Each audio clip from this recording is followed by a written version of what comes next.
सब्र करे बंदे, मुसीबत के दिन हैं गुजर जाएंगे।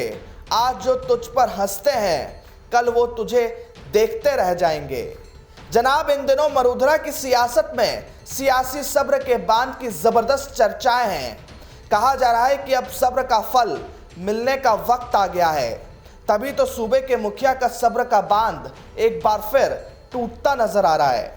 सूबे की सियासत में पिछले कुछ वक्त से शांति है, लेकिन कांग्रेस आलाकमान राहुल गांधी ने मरूधरा के शांत पड़े समुद्र में सब्र का पत्थर फेंककर हलचलें पैदा कर दी। अब तो सियासी गलियारे में यहां तक कहा जाने लगा है कि अब एक बार फिर सूबे की सियासत में तूफान आएगा। ये इसलिए भी कहा जा रहा है क्योंकि जिस तरह सूबे के मुखिया ने सीधे तौर पर सचिन पायलट का नाम लेकर उन पर सरकार गिराने की कोशिश का आरोप लगाया है, उससे एक बार फिर अटकलों का बाजार गर्म हो चला है। सियासी गलियारों में सवाल पूछे जाने लगा है, क्या सचिन पायलट अब भी वही सब्र दिखाएंगे जिसके लिए राहुल गांधी ने उनकी तारीफ की है। हालांकि सियासी पंडितों का यह भी कहना है कि 2 साल तक चुप्पी साधे रहे सचिन को अब भी पायलट बनाए जाने का इंतजार है और लंबे समय तक ये यथास्थिति पर कायम रहना उनके लिए भी मुश्किल होगा। सबसे खास बात यह है कि अशोक गहलोत ने सचिन पायलट पर ऐसे समय पर हमला बोला है जब राहुल गांधी की ओर से सचिन पायलट की तारीफ के मायने निकाले जा रहे थे। ईडी की पूछताछ को लेकर दिल्ली में पार्टी के सभी वरिष्ठ नेताओं की मौजूदगी में जिस तरह से राहुल गांधी ने सचिन पायलट की सब्र की तारीफ की, उससे संकेत निकाला जा रहा था कि नेतृत्व को पायलट से सहानुभूति है और देर सबेर उन्हें सब्र का मीठा फल मिल सकता है। सियासी पंडितों का यह भी कहना है कि गहलोत भी काफ़ी सतर्क हो गए हैं और उन्होंने पायलट पर सरकार गिराने की साजिश में बीजेपी नेताओं से मिलने का आरोप लगाकर पार्टी नेतृत्व को संदेश देने की कोशिश की है।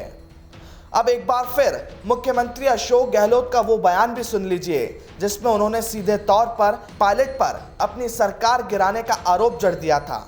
अब आप जो सचिन पायलट के नाम ले रहे हो कि वो उन्होंने चूक कर दी, तो और प्रूफ हो गया, ठप्पा लगा दिया आपने खुद ने, आप उनके साथ मिले हुए थे। इस बात को कांग्रेस पार्टी का हर नेता समझता है। देखो बैठे हुए सचिन पायलट जी बैठे हुए। गहलोत राज्यसभा की तीनों सीटें जीतने से उत्साह से लबरेज हैं, लिहाजा ये उत्सुकता उनके तेवर में भी दिखाई दे रही है। गहलोत राज्यसभा की तीनों सीटें जीतने से उत्साह से लबरेज हैं, लिहाजा ये उत्सुकता उनके तेवर में भी दिखाई दे रही है। फिर चाहे पिछले दिनों दिल्ली में कांग्रेस के सत्याग्रह से सामने निकलकर आई तस्वीरें हों या फिर खुले तौर पर गहलोत का बयान। दूसरी ओर राहुल गांधी के बयान से पायलट खेमे में भी उत्साह का अलग ही संचार हो पड़ा है। लेकिन सबसे बड़ा सवाल यह है कि पायलट कब तक सब्र रख पाएंगे। हालांकि पायलट को करीबी से जानने वाले ये कहते हैं कि पायलट कांग्रेस में ही रहकर लंबी पारी खेलने की तैयारी में है। लिहाजा ऐसे में पिछले दिनों पायलट ने शेखावत की ओर से किए गए हमलों का तुरंत जवाब दिया था। खैर, सब्र कड़वा जरूर होता है, लेकिन इसका फल भी मीठा होता है और इस मीठे फल का स्वाद पायलट कब तक चख पाते हैं, ये भी देखना बेहद ही दिलचस्प होगा। Bureau report, the fact India.